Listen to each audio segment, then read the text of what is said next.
है, आपके भाई प्रशांत किशोर की है।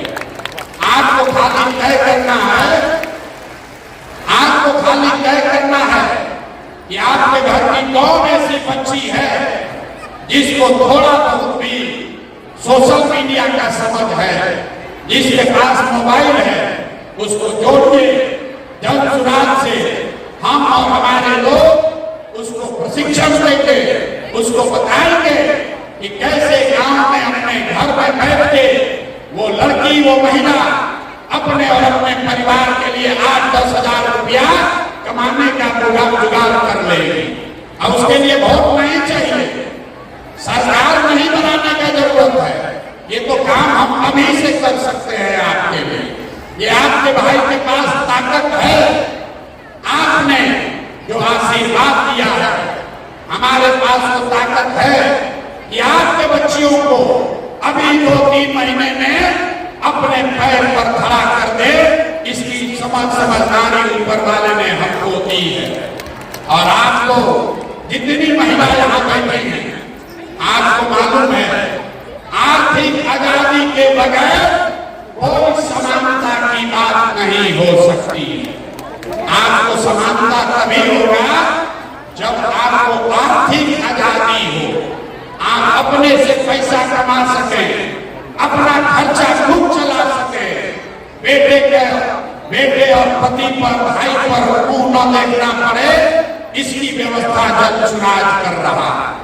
और 5 वर्ष में 5 बार राखी बांधिएगा तो 2025 से लेकर 30 के बीच में जनसुराज का एक बड़ा संकल्प है।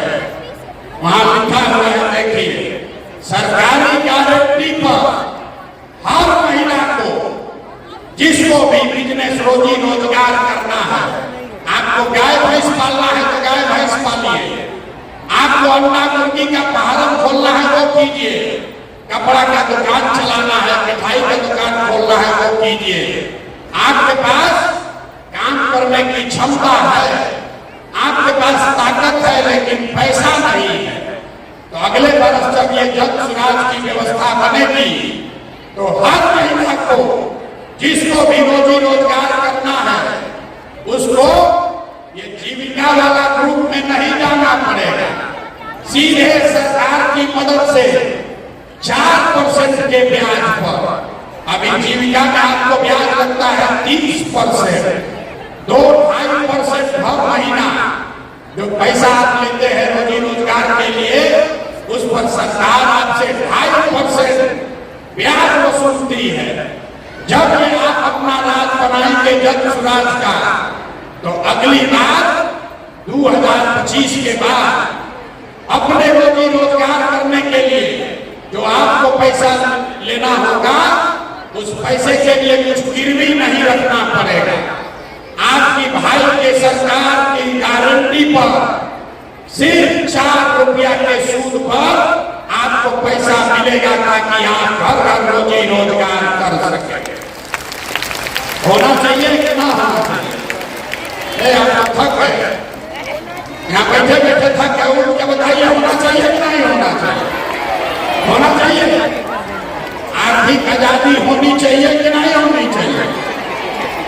कुर्सी पर आप एक बार बैठ रहे तो उठने में आपको दर्द हो रहा, उठिए, उठिए, सब लोग उठिए। आप लोग कुर्सी में धंस गए, लोग को तुरंत कैमरा में फोटो खींचेगा, कहेगा तो महिला है ये नहीं थी। अरे महिला बेचारी कुर्सी में अंदर धंस गई है, दिखिए नहीं रही, इसलिए खड़ा हो जाइए और बताइए कि जो आपको राखी के बदले दे रहे हैं मंजूर है कि नहीं है? मंजूर है कि नहीं है? अब बैठ जाइए, बैठ जाइए।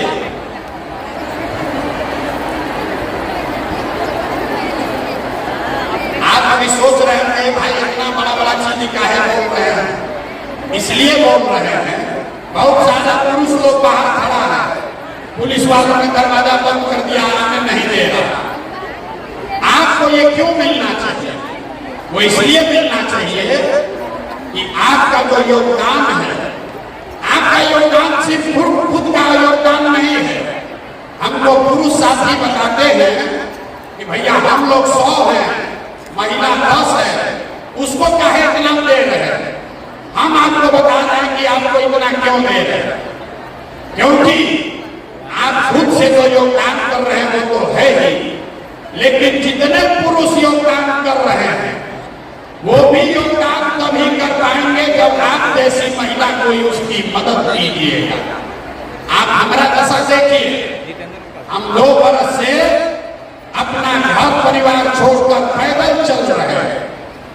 लोग गांव में कहता है ए भाई आदमी घर परिवार छोड़कर पैदल चल रहा है, लेकिन हम ये काम इसलिए कर पा रहे हैं कि आपकी जैसी कोई एक महिला जो हमारी पत्नी है, डॉक्टर है, अपना डॉक्टरी छोड़कर घर परिवार का जिम्मा उठाए है कि जाओ भाई तुमको जो करना है बिहार में करो, लेकिन हम घर परिवार का जिम्मा उठाते हैं।